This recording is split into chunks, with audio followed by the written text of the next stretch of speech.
Rule, Sandra Rule, Austin Higgins, and Martin Zaber.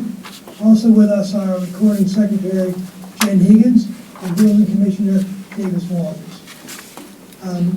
Looking at the agenda, we have one item of old business, and that is to approve the minutes of the meeting of December 4th, 2024. Do you have any questions or comments or corrections or suggestions to those minutes? Hearing none, do I have a motion to approve the minutes? Motion to approve the minutes. Thank you, Austin. Do I have a second? I'll second. Thank you, Martin. You might notice, and I want to take it just 1 second, to notice our new numbering system, which has an obvious and clear method, familiar to everybody with, and replaces a numbering system that made no sense any longer. Yeah, I'm sure it did in the beginning, but now it's pretty much easier to follow these cases, to find the materials associated with them, and for people looking to research, they'll be clearly designated by year. And I want to congratulate Jen for that improvement to our procedures. So having said that, on the new business, we have 3 cases tonight. The first case for our attention is case 2025-01. I'd like to congratulate the Wilsons on being our first applicants of our new numbering system. That's Gregory and Carol Wilson and 9 Dawson Road. Is someone here to represent them?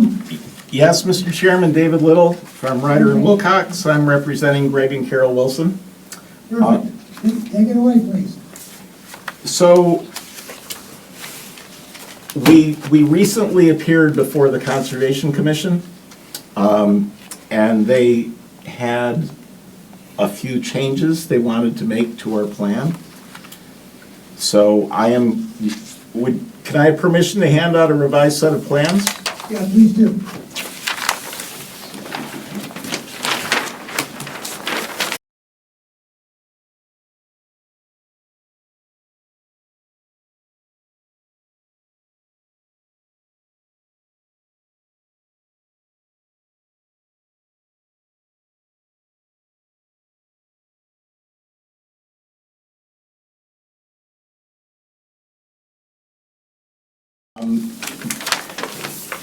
If I can draw your attention to the site plan, the only change that was made, or changes that were made from the plan that we submitted, is that we are proposing 3 tupelo trees to the west of the dwelling in the lawn area by the isolated vegetated wetland. And then we are also proposing an area of lawn east of the dwelling that is going to be removed and planted with bayberry and beach plum. Other than that, the conservation received the project very well. And then, and forgive me about the change, and one other change is that the height of the dwelling increased by 1 foot. The owner and the architect were working together, or the designer, I should say, and they needed some additional space in the attic for some air handling equipment. So the facade of the building and the wall heights and things like that remain the same, but they raised the ridge approximately 1 foot. The resulting height of the dwelling is 27.4 feet, so it complies with the height requirements. So as you can see, if you look at the site plan, the setback to the rear property line is 23.9 feet, and 25 feet is required. We're proposing to raise and replace this dwelling, and we would like to hold it exactly in the existing footprint for several reasons. One being conservation. 2, it allows us to add a front porch on the street side of the building where none presently exists, and we can do that and comply with zoning. So that's the reason, essentially the only reason we're here, where we have a nonconformity of 1.1 foot, and we're proposing to maintain that nonconformity of 1.1 foot to the rear property line. An additional hearing that is going to have to be attended for this is the Historic Commission. And the reason being is this is considered a historic structure, and it's required to go through the demolition delay notice of intent process. What I need to say is that last month, middle of last month, I submitted a notice of intent to the building department for the demo delay process, and we were expecting to be heard last week on January 8th, but the hearing never occurred. So what I can say to the zoning board is that we do intend to go before the commission, the Historic Commission, but that being said, they have a 45-day time period within which to act on something, and I'm not sure they can make that time period, so we may end up with a constructive approval regardless. But that being said, the Wilsons, Greg and Carol, have no objection, or would have had no objection, to going through the one-year demo delay process for this building, because they don't even plan to start construction until at least a year from now. So I can make, Davis, can you provide us with some clarity on this issue? I was told by the chair that you were going to be reaching out regarding this. Well, I'm not sure I can describe the situation any more clearly than you have, David, and I will say, you've given me the opportunity to admit that it's my fault that the demolition notice of intent wasn't forwarded to the committee in a timely fashion. That's on me. I expected that the committee chair would make a decision about whether to schedule a special hearing or not, based on communications with you. But if did he not do that? Well, he told me you'd be reaching out to me. Oh, I see. Okay. Well, I did email you trying to clarify the situation and explain the reason for my misunderstanding for not submitting it more quickly. But what would you like me to do at this point? Well, I don't think, I'm not asking for you to do anything. What I want to explain to the zoning board is that had this process gone on in a normal fashion, my clients were fine with the demo delay process.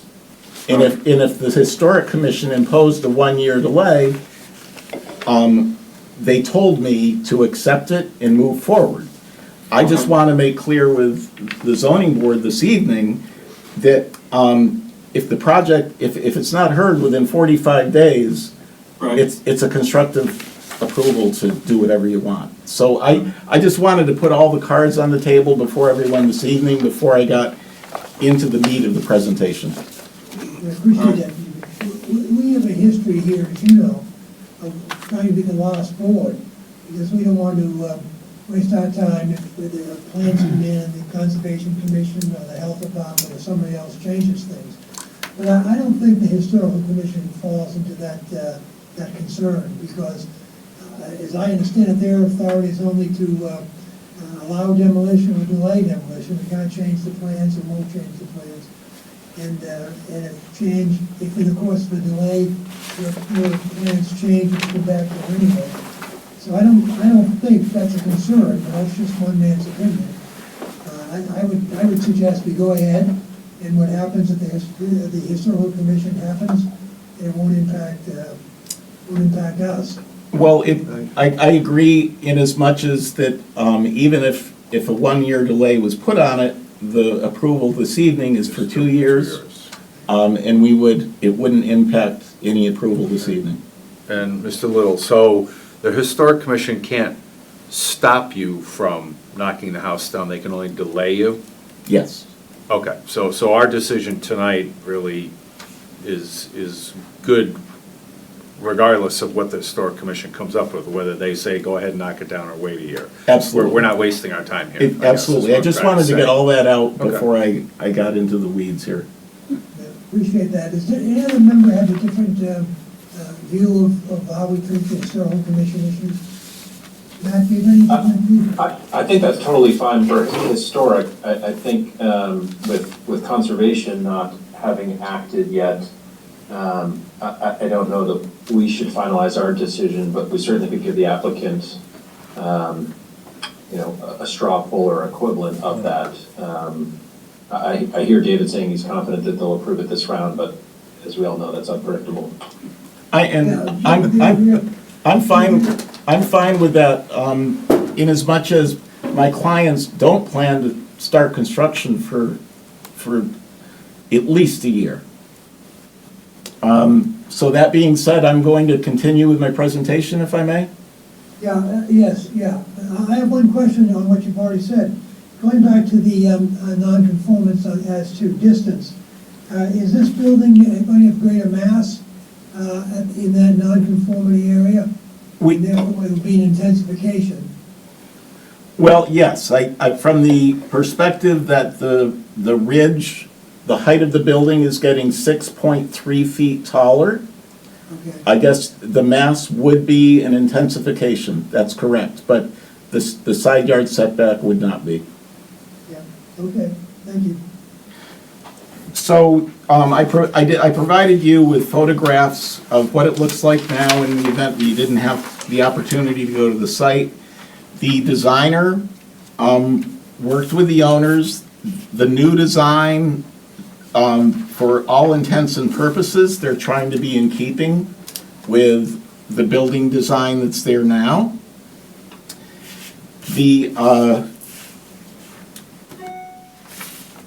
The site is adequate for the new dwelling. The new dwelling will be located exactly within the footprint of the existing dwelling, with the exception of the small expansion to the north in the direction of the road, which complies with all zoning requirements.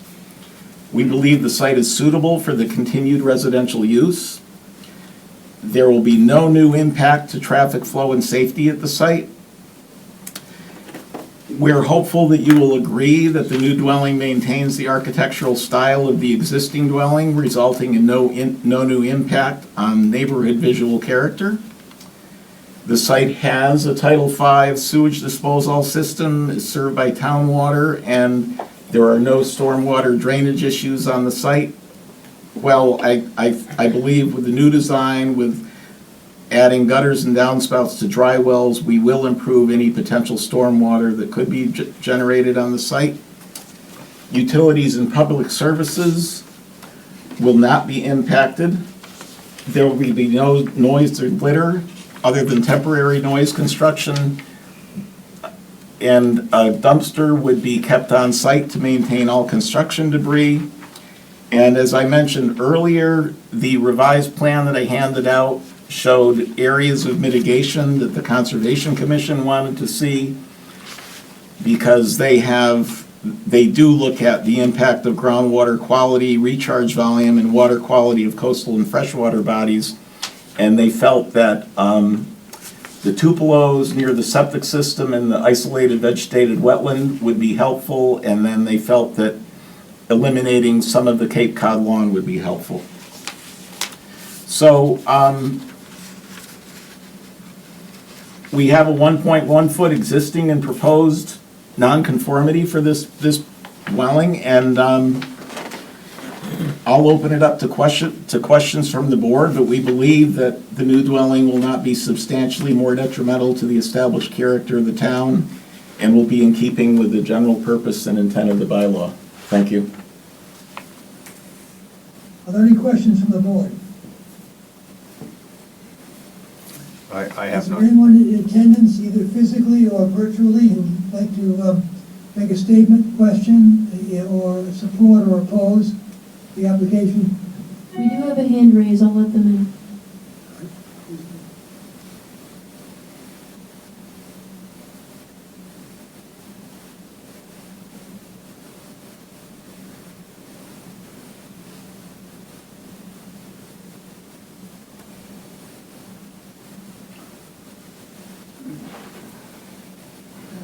I see Brigette Robertson has joined the meeting. Ms. Robinson, you wish to speak on this Yeah, application? hello, it's Brigitta, Brigette, and you can see my nickname is in there, Biggs. I think, I just had a couple of questions. I attended the Conservation Committee as well. I'm the neighbor directly abutting this property on the south side. I guess I have a couple of questions. One is, I didn't realize till I got the notice here that the property was already had nonconformity issues, if you will. And it sounds like what they want to do is just get those nonconformity, the previous nonconformity approved, right? They're not expanding that nonconformity. And then the other thing, once I understand that and get that clarified, I wanted to just note that there's a bit of a drift historically here in the information, because I've heard 3 different heights shared. There, initially when you presented tonight, there was one height, there was a different height presented at Conservation Committee, and also the neighbors heard even different heights. So, we're going to request, I think, because the Wilson said we could, as a direct neighbor, request some of the information from Wilcox about the overall layout of the land and how it goes, because we really can't make out where the lines are, what's being changed, what's staying the same, and the veracity of the information is kind of drifting. So I'm just kind of wondering, with all of these different changes, when does it stop and when is the actual final plan approved? And how do we see that before it goes through? well, Ms. Robinson, let me say that it stops, as far as we're concerned, it stops with what we decide here tonight. And any changes after that have to go back for a rehearing and a rehearing of the issues.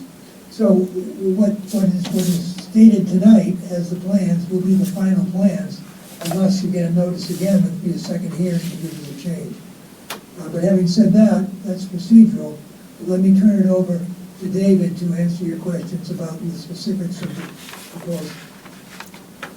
So, the speaker is correct. When I represented this to the Conservation Commission on January the 7th, we anticipated that the ridge was going to be 5.3 feet higher.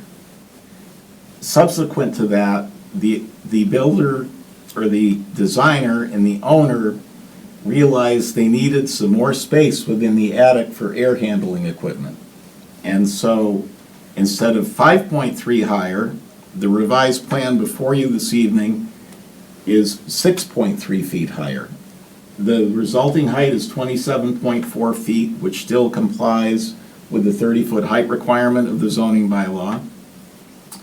And then I did offer this speaker to reach out to me at the Conservation Commission's hearing, and I would provide her with any additional information she wanted, but I never heard back from her, and that was over a week ago now. Yeah, I didn't realize I will reach out directly. I thought the conservation asked on my behalf for me to just receive the plans that I had requested, but I guess I'm happy to reach out now and say, hey, can I please see those plans? Because the two-dimensional drawings were also very hard to interpret. It sounded to me like there's an extension in 2 sides of the property. There were a lot of words used like minimal change, not changing exactly the footprint, but that's just not possible when I look at the plans. So just trying to better understand this, and I do want to recircle back with the Conservation Committee because going back on that vegetation area, the two vegetation areas are connected and that's the only place the animals run back and forth, the wild animals, if you will. And I kind of want to understand where those vegetation lines and what they're doing right there too, because there's something on the drawings that isn't clear to me. Well, I did submit revised plans to the Conservation Commission, and as I mentioned before, I'd be more than happy to provide you with any information. And we are going back next Tuesday morning at 8:30 for them to, I expect, accept and approve this plan. As I mentioned last week when you attended the Conservation Commission hearing, I don't do three-dimensional plans. I don't have the ability to provide you with a three-dimensional plan of what's going on the site, but we do provide a site plan and elevations. Well, you say they're two-dimensional, they're not helpful, that's what I've done my entire life. I could kind of see where the old and the new is, but not very well. There's so many lines and, also, like there was already a stone wall built that was supposedly past some of the coastal lines. So part of this is also, informational because I'm kind of reading the codes. I'm new to this and I'm listening and learning, and it was just a little surprising to me that there's seems to be 2 or 3 or 4 moving parts, and it's a little bit different in each presentation. So, Well, the trees. Get the final plans, and then we can kind of I talk can, about that, and I can have a better I can tell you the understanding trees- and offer any opinion if I have one at that time, I suppose. I don't know what to say at this point. We are putting in 3 large tupelo trees between you and the house, near the isolated wetland and that's one of the things the commission requested, and we're eliminating lawn area. So they're not a lot, those are the only moving parts since last Tuesday. Well, That- the height has moved. Right, There's moved, it's 3 raised, different dimensions it's been raised moving. 1 foot. Yeah, no, I understand. I would just like to, have a look at all of that before, I don't know what my actual leverage is or anything. I'm trying to understand what's changing. And then just between all of us, I kind of didn't expect it to change back and forth without the directly abutting neighbors even knowing that things are changing.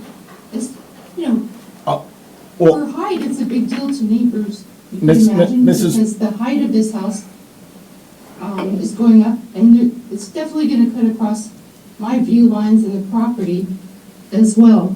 Well, So the I tell you tupelo what, trees what if, also Mrs. grow to like Robertson, 50 what feet. what if I offer to make my presentation this evening, hear from the board, and offer to continue it until after the Conservation Commission has approved it, and then come back the next time the zoning board meets?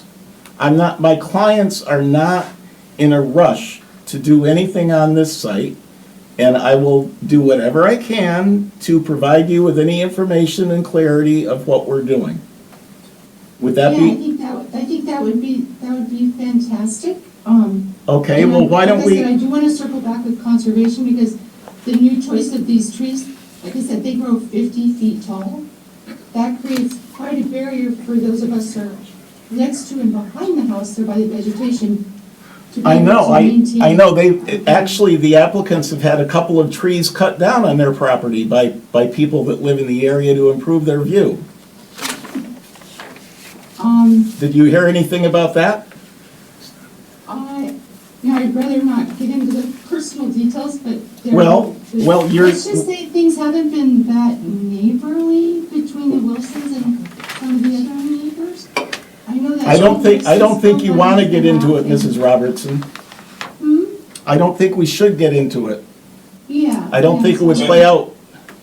So I think if I could just jump in here, I think we're getting off track of the purview of this board. So I just want to clarify for you, there is one aspect to this plan that causes it to be before this board, and that's the pre-existing non-conforming setback to the rear line that they're maintaining. So the house height at 26 feet or 27 feet, which will be shown on a revised plan available on the board's website prior to the next hearing. We'll confirm that in black and white, and that'll be a document that Davis uses to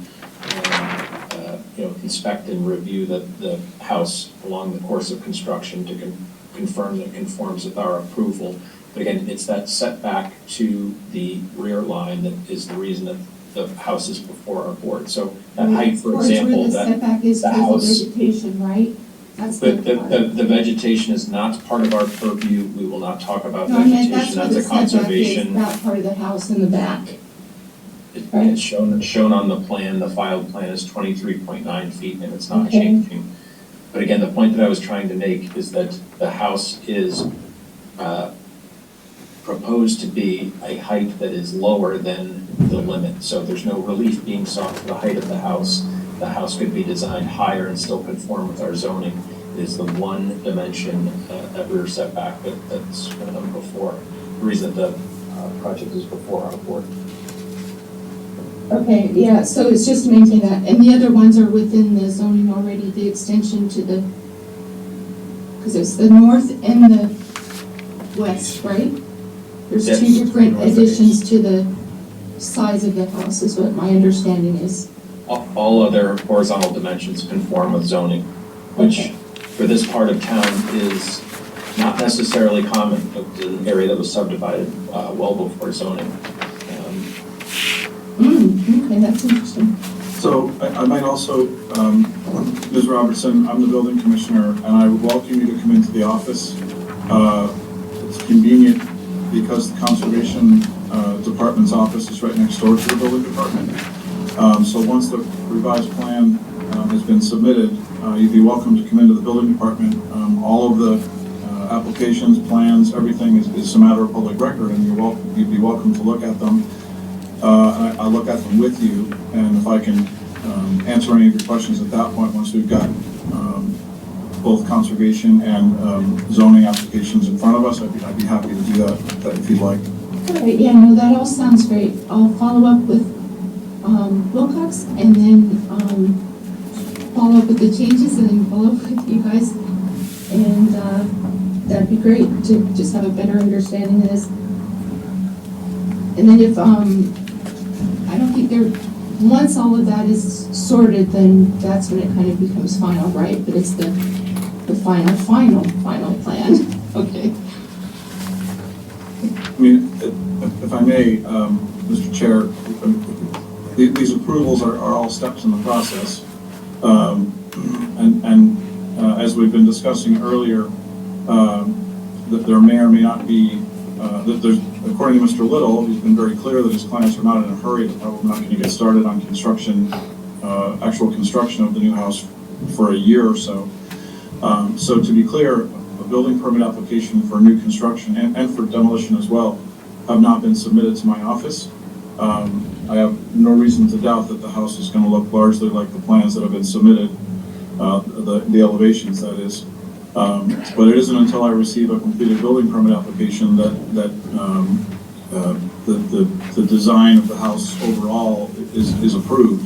It's possible that changes to the appearance of the structure could be proposed between now and then, and I'd have to make a decision during that time whether or not I can make an administrative approval for minor changes, or whether I would feel it necessary to go back to the board.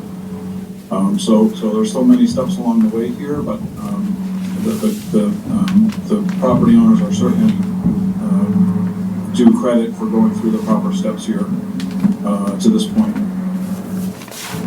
Also, I'll just add, the design is very nice. I have no qualms with it does fit in with the neighborhood, and everyone has kind of commented on that. From a two-dimensional perspective, I'm imagining it fits in with everything, though, from everything that I've seen and heard. Could I just go back to the point that Mr. Cole made so clearly, and I'll probably muddy it up. But in your area, in Rawson, there's very few houses that don't have a nonconformity because of the size of the lots. And they're all built before the zoning code. And so they are lawfully non-conforming. And the zoning code allows houses that are lawfully non-conforming remain non-conforming, as long as they don't increase the non-conformity. And even then, they can come to the zoning board and get approval to increase it if it's not significantly detrimental to the neighborhood. So what we have here is, as Mr. Kohler said, is they're here because this property is 1.1 foot too close to the property line, one property line. In the Nauset area, that's a very small non-conformity. I don't want to tell you that some of your neighbors have been in here for the last few years, and the non-conformities are greatly in excess of that because the lots are small. If they, Mr. Little and his clients chose to avoid the zoning process altogether, they could just move that corner back 1.1 foot, but they wouldn't be here. So the issue that we are charged with is allowing construction with a non-conformity, an existing non-conformity. And that's the issue before us today. We have no say over the trees, the grass. Ours is just the zoning regulation of the town. And but for that 1.1 foot, they could build this house as a matter of right with respect to zoning. They wouldn't have to come here. You understand that, the issue before us? Thank you, Mr. Chairman. Yeah. Were you speaking to me, so I understand? Yeah, I was speaking to you, yeah. Okay, yes, I understand. Okay. So, that leaves us, as a matter of courtesy, Ms. Robertson, we could continue this until you meet with her as you suggested, David. If the board would just be so kind as to let me know if they see any issues that I should bring back to my client before we continue it to the next hearing? Oh, yeah, I agree with that completely. All right, having said all that, or benedictor, as they say, is there, are there any questions or comments by the board members? I think there might be some more people in the audience, Mr. Chairman. Okay, all right, all right, let's wait, let's hear from everybody, then we'll have the board discussion afterwards, very good. Are there more people out there, Peggy? No, Just hands step raised. this They're here. Not out in the netherworld, here. Oh, okay. Yeah, in the room, Jerry, we have People in the room, oh, yes, please, I'm sorry. Yeah, hi, Kingsley Nelson and Lynn Nelson, 14 Nauset Road. We're not immediately abutting, I guess we're abutting abutters, but we look directly into the street side of their house. And our opinion is the house is beautifully designed, will look very much like the same style that there is right now. In my opinion, it'd be a huge improvement. And from my understanding, and I've been all around the property, it's, as has been stated here, it's everything is staying on the same footprint, and that the exception from a zoning point of view is that existing back corner, which is sort of southwest. And so we're very supportive of what they want to do and think it's a great project. Thank you, Mr. Nelson. Is there anyone else wishing to speak?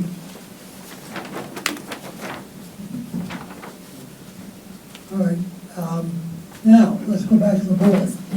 Having heard all this discussion, are there any questions or comments members of the board would like to make? The only thing I'll say is, given the size of the non-conformance and the relatively minor, all things considered, increase of the house height,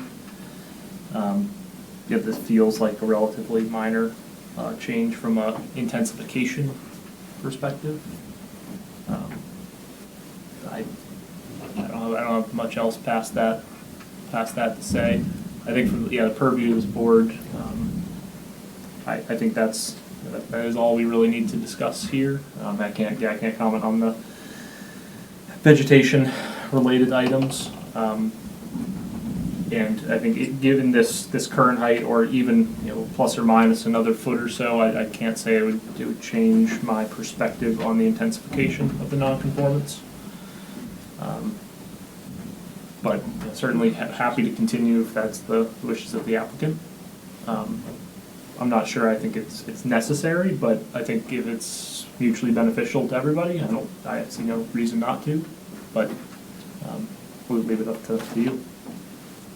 I just have to say, I'm impressed that they're not putting up a 4,000 square foot house, that they're keeping it within a very close to what they had. I mean, 2-story instead of kind of 1.5-story, but they're not going crazy. They've kept the, the coverage minimal, 350 or so square foot addition to the overall, size of the houses.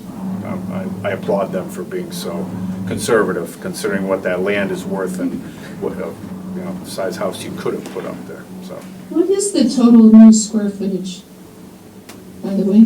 2440 is the total, is the new coverage. I don't know what the square footage is. The existing dwelling is 2,068, the proposed dwelling is 2,440.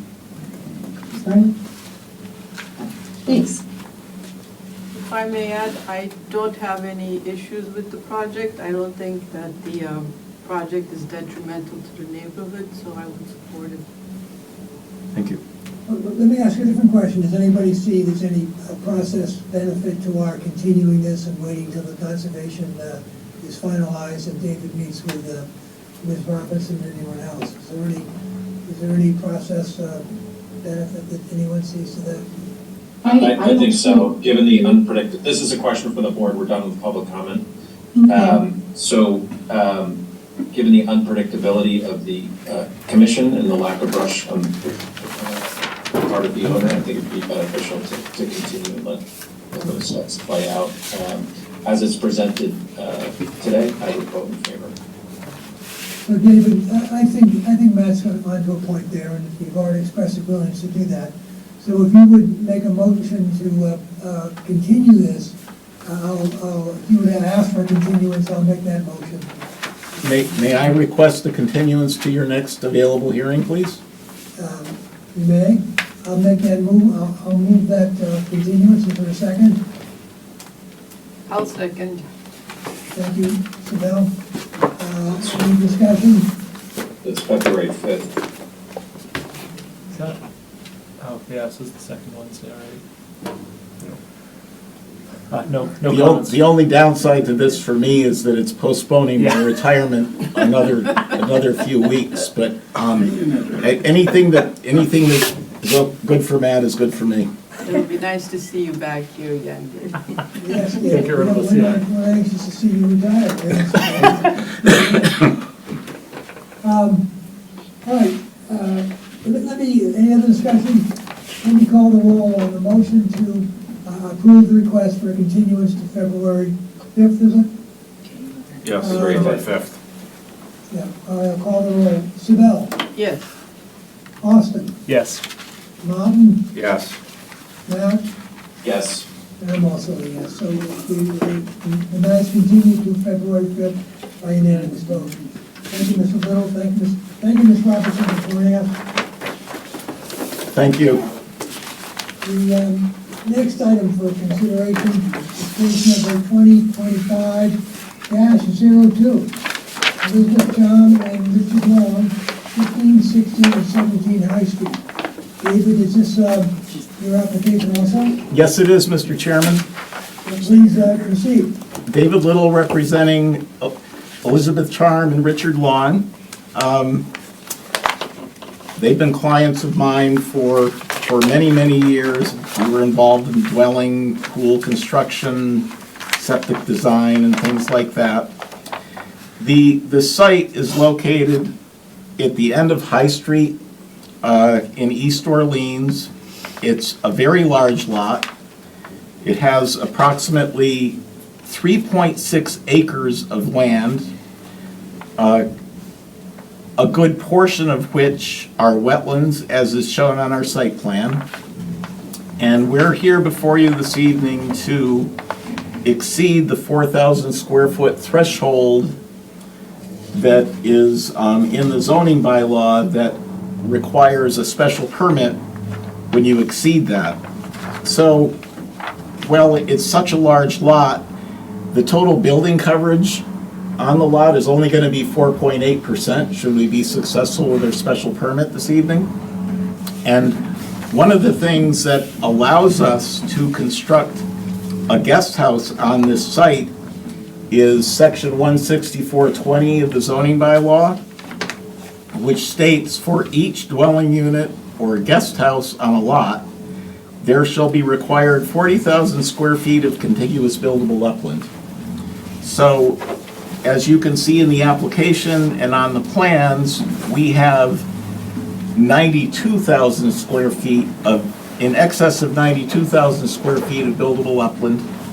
So we are allowed to build 2 dwelling units, or I should say 1 dwelling unit and a guest house, as we are calling this, on this property by right. The one thing that we aren't allowed to do by right is exceed 4,000 square foot in coverage because of 16421.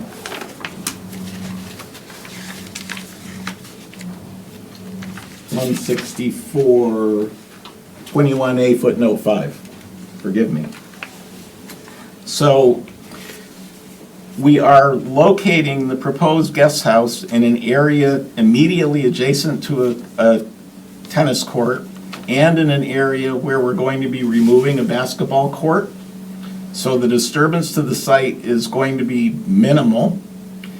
You really can't even see, other than the driveway, you can't even see from the road or from neighboring properties the house or the future guest house on this site.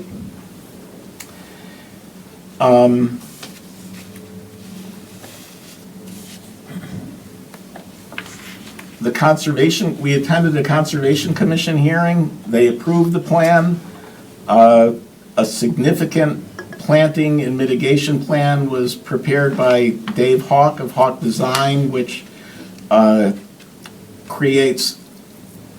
eliminates lawn, creates native vegetation where there is none, and they felt that it could be conditioned, and they did issue an order of conditions for it. With respect to the special permit criteria, we feel the site is suitable for the guest house. The structure will comply with all horizontal and vertical requirements of the zoning bylaw. There will be no additional impact on traffic flow or safety. As I mentioned earlier, the proposed guest house or even the existing dwelling is not visible from the street or any neighboring properties. There is a Title V septic system which exists. All we need to do is install a new septic tank and a pump chamber. The leaching facility for that septic system, designed by us several years ago, can accommodate the extra flow from the 2 bedrooms within the guest house. There would be no noise or litter other than temporary noise impacts during construction, and a dumpster would remain on site to contain all construction debris. And as I mentioned, the Conservation Commission does look after groundwater quality, recharge volume, water quality of coastal and freshwater bodies with their review of projects, and they did issue an order of conditions for it. So that would be my presentation. I'd be happy to answer any questions. And we do have, along with the site plan, we did provide you with elevations and floor plans by Duckham Architects and Interiors. I have one question.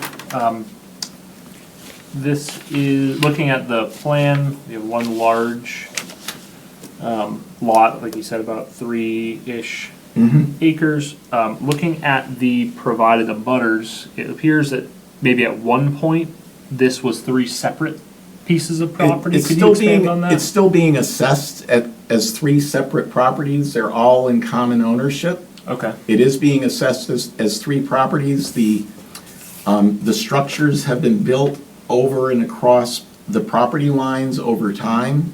So I don't know why they haven't merged it all as one with the assessor's office, but the abutters notice was a little complicated because it was 3 parcels.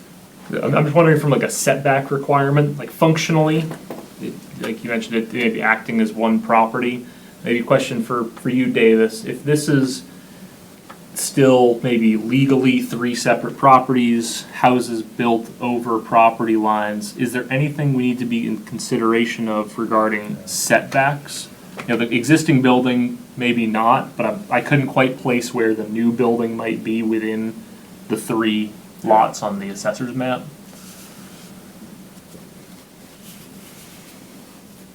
Sorry, I'm having a hard time getting my audio working. I'm not aware of any such restrictions, Austin. It's a good question, but I believe for lots in common ownership, that property line setbacks don't apply, but I can't say for sure. I figure that's the case, like practically, that's what my assumption would be. I'm just not sure if there's any additional consideration needed, just because I haven't had to deal with this in the past. If there is, we could prepare one plan expunging all the property lines, if that's, I mean, we've done the survey necessary to do that. So if that was an issue from anybody's perspective, a plan could be prepared and recorded at the Registry of Deeds, or a deed could be written. I know both I've had clients that have had attorneys write a deed to the effect of expunging the interior property lines, or you can do it via plan. So it's a good question, Austin. Yeah, that's what I was wondering also.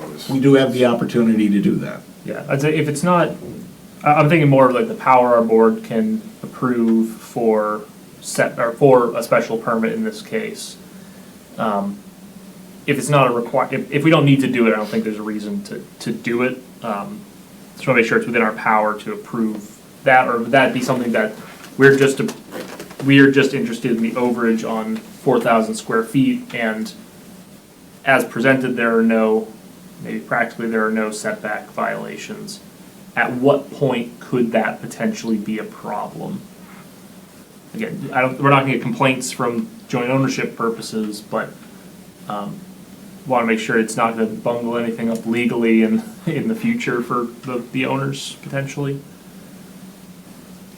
Like in the future, if they were to sell the parcel, one of the parcels separately or something, probably would never happen, but I wouldn't imagine. Legally. So That would be a legal issue. yeah, legally becomes a little questionable. What do you suggest, Dave? Well, it's in common ownership, and we've always kind of worked with this property as one. When we've been before the Conservation Commission and the Board of Health for various other approvals, we've dealt with it this way, and this hasn't come up. I think it's a good question by Austin. I don't have the answer to it. I'm here for relief of the, or for exceeding the 4,000 square foot threshold.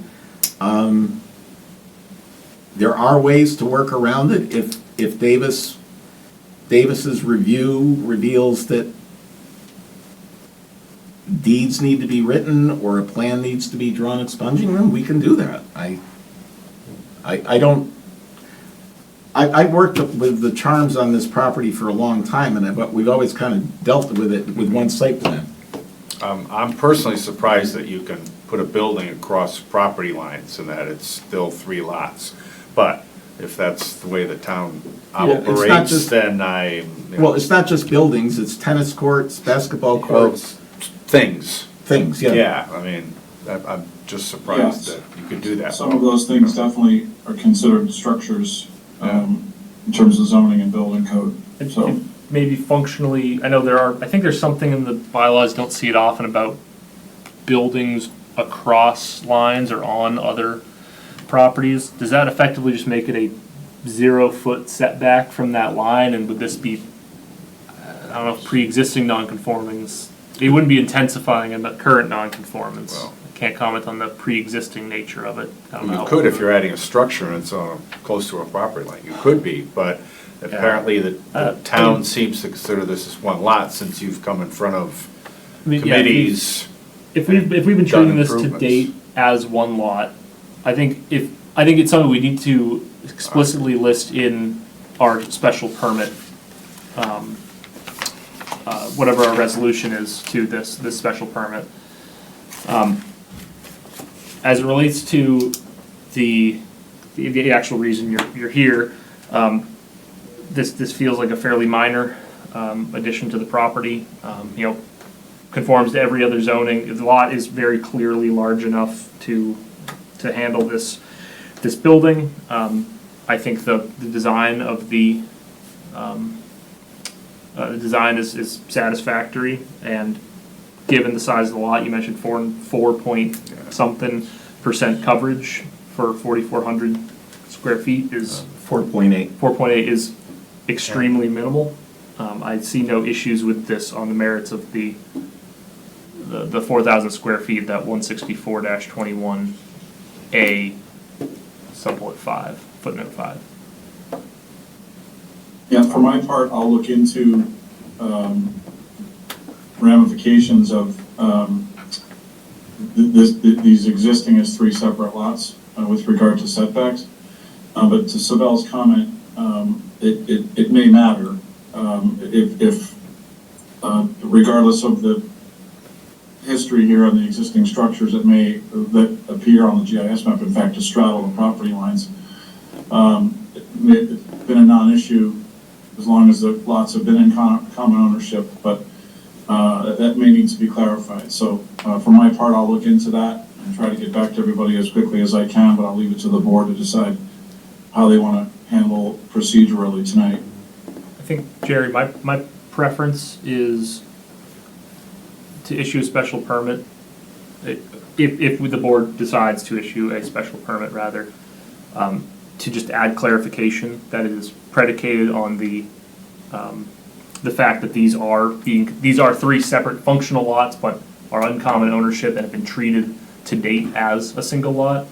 If Davis's findings come back and say that there may be legal issues with that or something preventing that from happening, I assume we probably see you again, maybe with a revised plan. Or in the alternative, if he says I need to prepare a plan combining the lots, I do that, and I don't have to come back here. Fair. You have to file it as one lot, then you have to. We still have You're the, talking about filing it as one lot with the town. Officially, I mean, the plan, you're drawing plans doesn't help us. The issue is whether there are 3 separate lots. I think the issues are significant, frankly.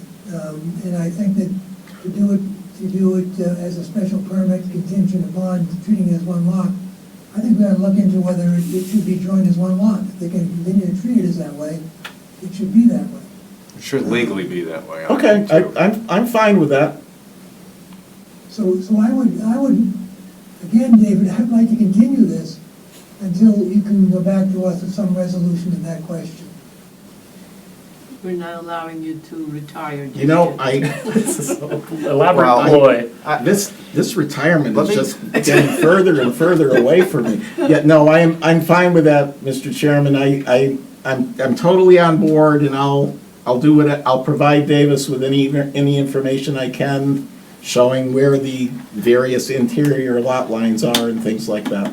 So let's say your plan comes back and a lot line goes right through the middle of this proposed guest house. Mm-hmm. Do we care? Yeah, I do. I'm inclined not to support it. but- Okay, so that's what I want to know. So Davis, you would agree then that would not be a good thing to have as something that the town. If it goes through the middle of the guest house, it's going to be already going through the middle of the tennis court, which is also a structure. Right, but Which, Yeah, it's different though. I believe what's happening is that this is coming back to me to make a determination about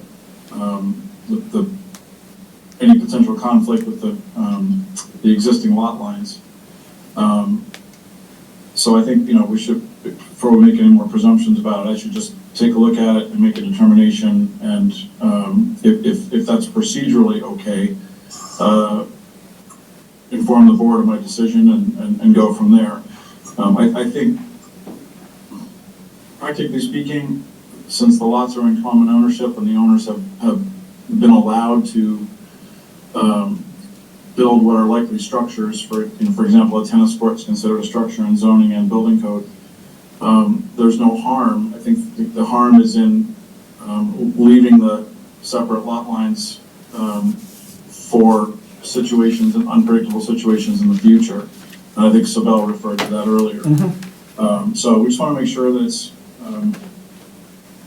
it's clear one way or the other in the zoning bylaws, and fortunately, David's prepared to handle the situation either way. We had a case a year or so ago in my neighborhood where the owner of the property was looking to add an extension to his house, and it was going to intensify a nonconformity with a neighborhood plot. And that neighborhood plot was at the same owners. But they had to come in and get and I just think it's I just think it opens up future problems, possible future problems. And as a matter of policy, the town should not be treating separate lots, even with common ownership, separately in the zoning code. Just because it's common ownership today doesn't mean 10 years, the next No, generation I understand. gets in a squabble, and next thing you know, they're trying to sell the lots, and they got a house on 2 lots, so. I understand completely. I'm never gonna retire. Do we want Okay, to? David, you caught us. This is all just a plot to keep you working for Yeah, the rest right. of the year. So just to let all of you know, what I'm going to do is, I'm gonna put the interior lot lines on a plan.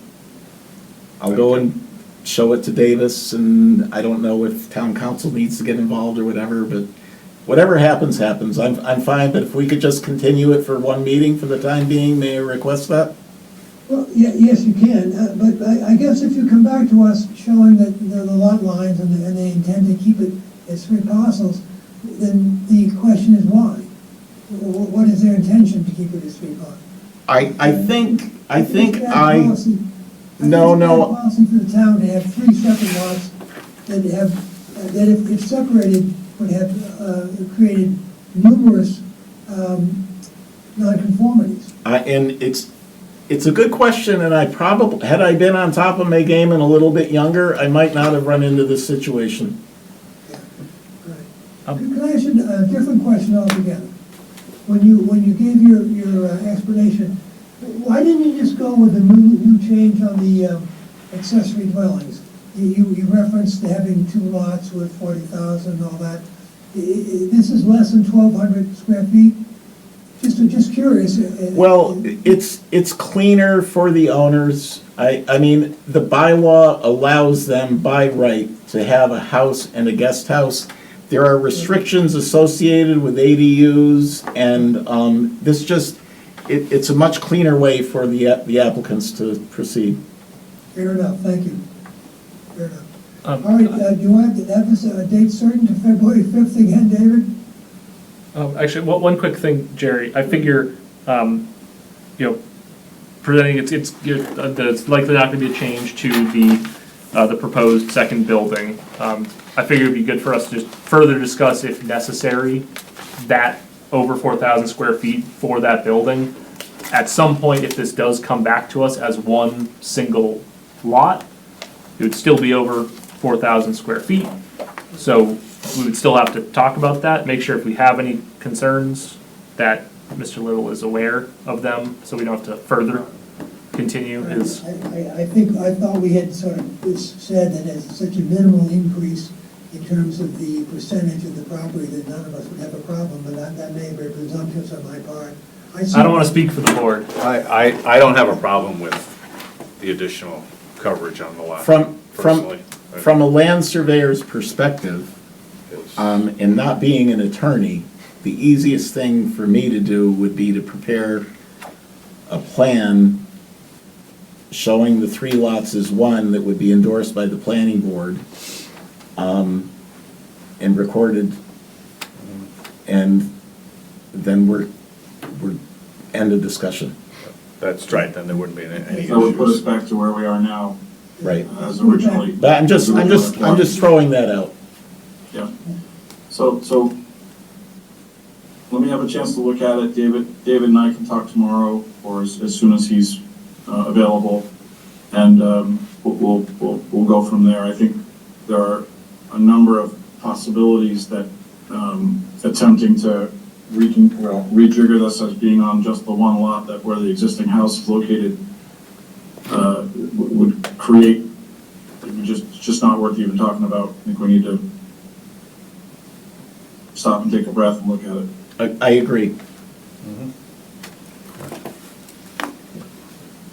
You might even get a reduction in assessed valuation, 1 lot versus 3, David. I don't speak for the assessor, I'm just being a wise guy, All so. right, we gotta come up with something to continue it next time, but. Okay, so I would request the continuance to the next meeting if I could, please. I motion that we grant the continuance for the February 5th meeting. Any more discussion? Let me call the roll. Sabel? Yep. Austin? Yes. Martin? Yes. Matt? Yes. And I'm also yes. So, Okay, Until next time. See you in 3 weeks. thank you, David. thank you. The last matter tonight is case 2025-03, Jennifer Naveau, of 9 Bill Lane. Is anyone here to present on their behalf? Good evening, Alex Mazzi with Mazzi Construction, representing Jennifer Raybold. We would like to ask for continuance until the meeting of February 5th. February 5th. Is that by way of the conservation determination?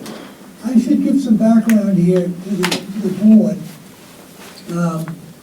And I'm sorry for not copying you with correspondence that I had sent to this applicant. This applicant is coming pro se, and the application was for a special permit. As I reviewed it, it's a difficult lot, and as I reviewed it, we didn't have the authority. There's several existing nonconformities, one of which all of which they're treated, and one of which is they're intensifying, and then they want to create a new nonconformity, which we cannot do under special permit.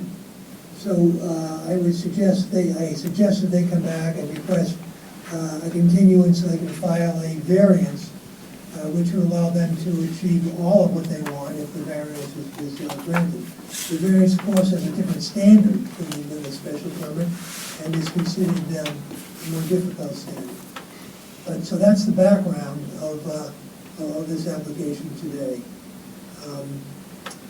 Thank you. So, having said that, these requests for continuance, do you think you'd be able to satisfy, to come up with an application for a variance within 2 weeks? Yes. Okay. Well, we need more than 2 weeks. You'd have to come up, I haven't got my calendar in front of me. February 5th is the next Yeah. meeting.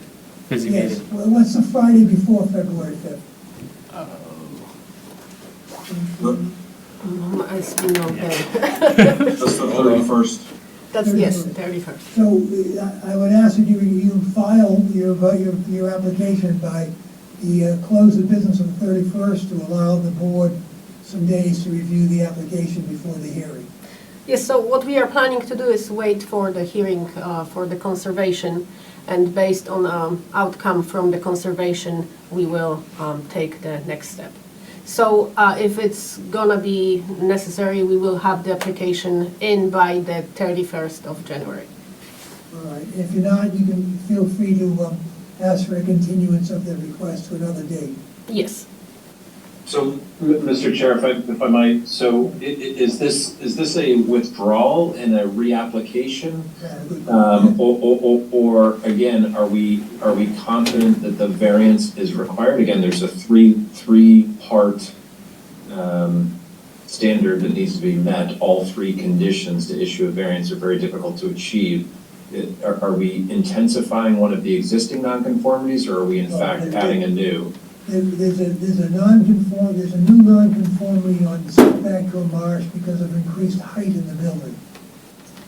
And that's a new nonconformity. The existing nonconformity, the lot is too small, that's an existing nonconformity that's not being changed. There are 4 nonconformities I found on the property. And only one, and there's only one that needs our approval on the special permit.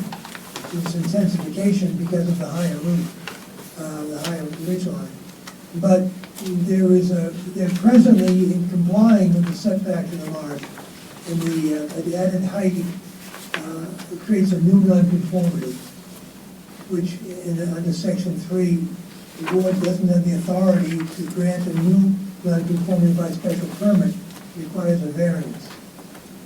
Yes, I think would it be a modification of the application to take one of the things that was being targeted for a special permit, the creation of a new nonconformance to coastal or wetland setback, and change that part of the application to a variance, keeping the intensification with the.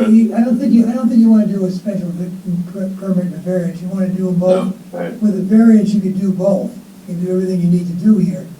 But the issue is, it's cleaner. It really is withdrawal of the special permit to come into a variance. But the issue then is we need to do a whole new renotice and certification.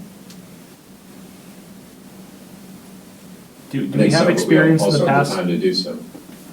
Do we have any experience in the past taking an application that was for a special permit and changing to a variance, or do we only have experience going from like de-intensifying from a variance to a We did once a variance application on Finley Road several years ago, came in as a special permit, and it was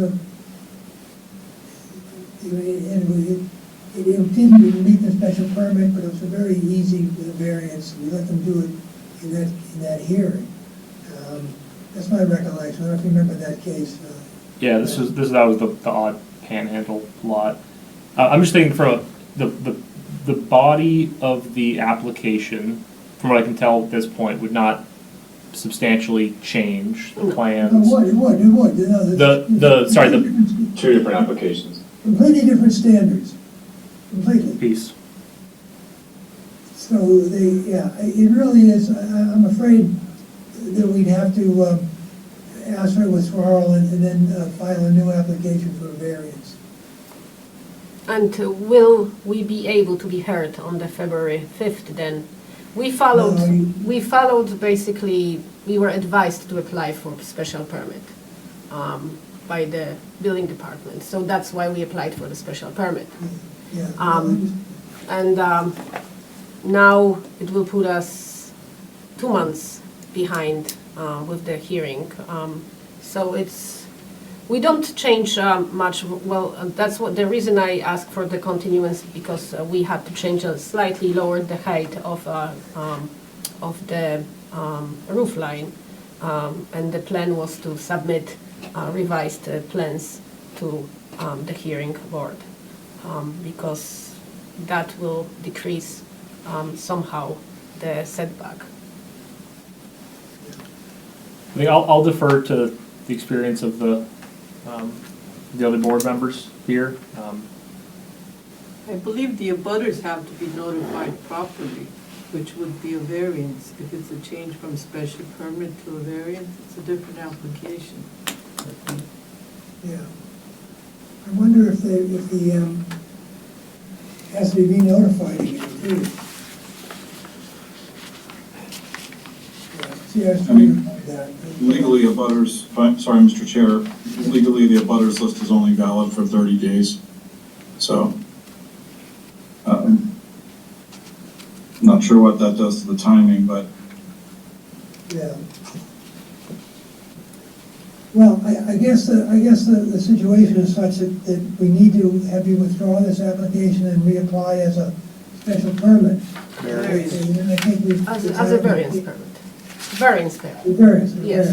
All right. Pardon me. So, if I may, if we put the application in by the next week, will that give us enough time to proceed to be heard on? What we're saying is you may have to do the whole notice thing over again. Yes. That give us 2 weeks. So Yeah, if we have it in by Wednesday, The notice process that you did with the special permit, filing with the newspaper and filing with the abutters. It's gonna set you back, I don't know what the time frame is, but I don't know if Jen can chime in on that, but I think you'd be on for the 19th, not the 5th. You'd be on for the 19th, because I have to have 21 days to run Yeah. 2 legal ads, which would make today 21 days from February 5th, so that does not work. okay, so it'll be Thanks, Jim. the 19th. If you file, in other words, Madam, if you filed on the variance, you could get a hearing on the 19th of February. all right? Can I just clarify one thing on this project now that we're past the procedural part? I just want to, there's no building plans that I saw, there's a site plan, so I'm a little bit confused on what's happening here. So the house is not moving laterally, the deck is expanding laterally towards the marsh, is that correct? Well, so we because of conservation, we won't be extending the deck anymore, and the house stays at the footprint as it is right now. We're adding the second floor space living. It's approximately 800 square feet. So is the existing foundation staying untouched? Yes, And so the existing first floor is staying untouched, you're just adding vertically? yes. As of now. Everything may change after hearing on Tuesday on conservation. And you're also saying that the ridge line is coming lower because conservation Yes. is making you do that? Well, we just want to, yes, just to make it easier for everybody. So it's pretty minimal change then? Yes. But the increase in height would now put it within the required setback of the wetland, so that's where. Right, So but it's pretty minimal. the change is minimal, but brings us into a new non-conformance Right. still. Mr. Chair, if I may ask a question. Please. Alex, is the decision to not construct the proposed new deck areas, is that a result of feedback from conservation thus That- far? That's correct. Okay. If I may also ask, is there no way where if it's so minimal, you can't adjust your design a little bit so that you don't have to come before a variance? So that's why we ask for continuance, because we still work with architect on the design, and homeowners are not happy with the current design. So there are still slightly changes made. So that's why everything will be determined by the end of this week. We have a meeting tomorrow in the office. So I think when you have the new site plan, you want to get in and see Davis, and it sounds like you may avoid the variance, which you want to do at all costs if you can, that this new design with the lower ridge height and without the deck extension may keep you in special permit territory instead of variance territory. So if I'm sorry, go ahead. So, Mr. Chair, perhaps we do continue. If it stays within the special permit criteria, we can hear it at the next meeting within the previous filing, and if alternatively a variance is needed, it's a separate hearing anyways, and we at the next meeting vote to withdraw this application without prejudice. All right. So do you understand that? I'm sorry, I didn't catch your name when you came in. I apologize. Alexandra, Alex. Alex, Yes. so you understand what Matt has just said, that we continue this Yes. as a special permit, presuming that you can avoid the additional non-conformance Yes. with the new design? Yes. Okay? Yes, and then if it's still required, then I withdraw the special permit and apply for the variance. Correct. Yeah, it still requires you're intensifying a present non-conformity, but that's a much easier issue than having a new non-conformity and a variance. The variance adds, just to apprise you, there's 3 standards of the variance. I think 2 of them you could probably meet, but the third one is you have to show a financial hardship that if you don't get this variance, it's a financial hardship. It's a heavier burden than the special permit. All right, I understood. Well, we've done a great job tonight, we haven't done anything. Took us a long time to do that. Kick the can down the road. I'll make a motion to continue this to February 5th. I'll second that. All right, is there any further discussion? Call the roll. Sibel? Yes. Martin? Yes. Alex? Nice try. Matt? Yes. And I'm also- Just for clarification, Austin, yes. Yeah, okay, yeah. It's getting late, getting busy with all these suggestions.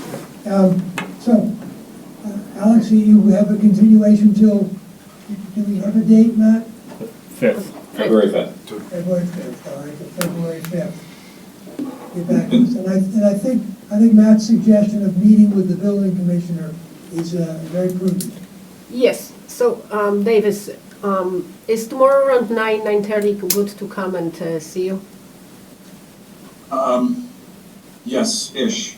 Yes. I may not be able to see you right when you arrive, but I'm anxious to talk with you about this so we can get some clarity. Yes, I was away, I know you've spoken with Tavis a little bit, but I want to Yeah. get on that. Okay. All right, thank you Yes, very so much. I'll be here in the Thank morning. you. Anything else to come Thank you, before Alex. the board? All right, Austin, give a motion for us? Motion to adjourn. Is there a second, Martin? I second. All right, all in favor? Aye. Thank you.